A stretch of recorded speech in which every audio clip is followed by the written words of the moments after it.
Bonjour, mesdames et messieurs. Je m'appelle Magdalena Lemelle Simien. My name is Marie Magdalene Simien. I was born in Washington, Lemelle's Landing, not far from the bayou.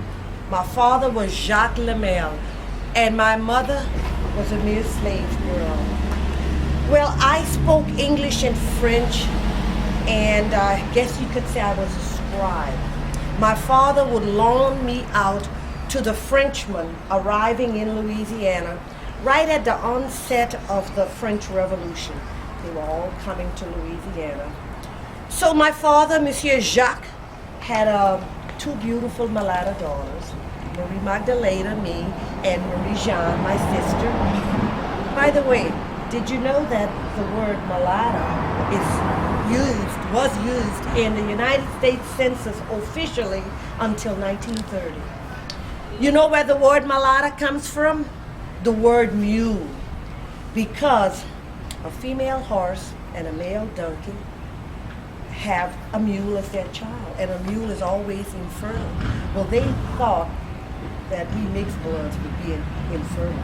Well, we proved them wrong, didn't we? Well, I had my father introduce me to Monsieur Jacques as a translator, and Monsieur Lemelle Simien made one mistake. He smiled at me, and that was it. We fell in love. We formed a religious union. We got married in the church. We went to live on the Simien farm at Bois Mallet. That is between Eunice and L'Hôtel Opelousas area. We acquired 6,000 acres of land. We had a tannery. We made bricks. Possibly some of these bricks were made by the slaves on our farm.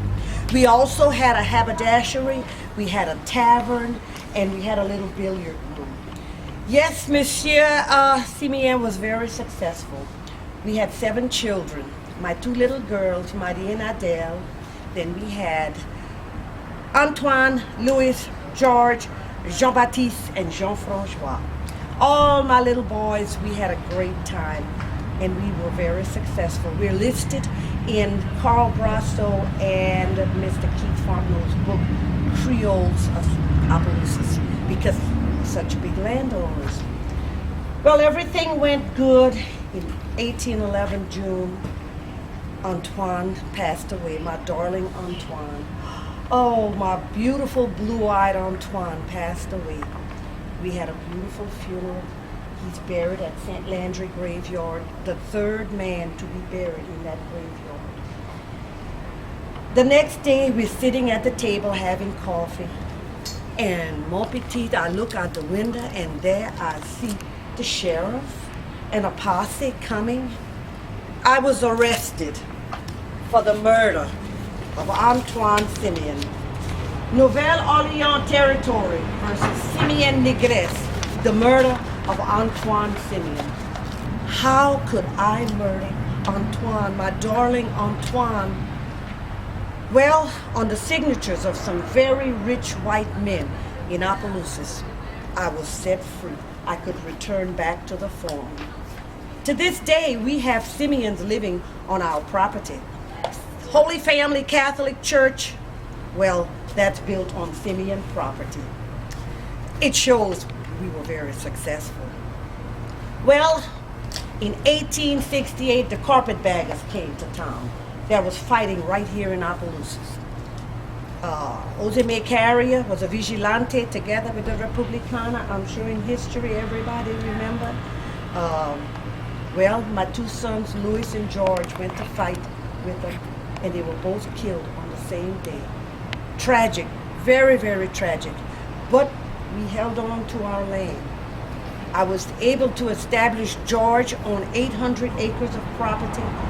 I sold some of my slaves to George. George was very successful. George has a great-great-great-grandson who got a Grammy, Monsieur Terrence. And my great-great-great-great received a Grammy rockin' Sydney, so we have 2 Grammys in the Simien family. Well, as time went, 1970, I have a descendant writing a book about me. I think she's trying to find out about some property that was illegally taken from the Simiens. A lot of that was going on. Not only the blacks, the whites, famous Lafleur family, McDaniel family, Simien family, illegally taken from different people. So we're working on that. Hopefully the descendant can complete her book and see what will happen. Merci bien. Thank y'all.